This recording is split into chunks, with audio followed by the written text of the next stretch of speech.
ফুল দেখবেন বুড়ো তাহলে বয়সে আমার বুঝতে যৌবন পারবেন। সামলাতে পারবে না, আসল তোমাকে বিয়ে মজা। করেছিল কেন? এই চলো সুজন। ও পাখি যাইও না। কেঁদো না দাদু। ও দাদু, আমি উপরে গো, উপরে। কোন শালা রে? আমি যৌবন বৃক্ষ। বুড়োরা আমাকে জড়িয়ে ধরলে যুবক হয়ে যাবে, আর যুবকরা আমাকে জড়িয়ে ধরলে বুড়ো হয়ে যাবে। তাই আমি যুবক হয়ে যাব? কই দেখি।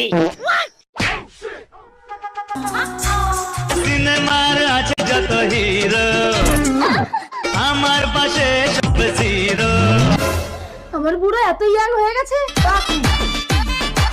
ভাতারের ভাগ কাউকে দেওয়া যাবে না। এই বুড়ো এত ইয়াং হলো কি করে? যা যা। দাদু এটা কিসের কামাল? এটা যৌবন বৃক্ষের কামাল। তার মানে এই যৌবন বৃক্ষ জড়িয়ে ধরলে সব মেয়েরা আমাকে এসে জড়াবে। এসো সুন্দরীরা। আরে ওটা যৌবন বৃক্ষ।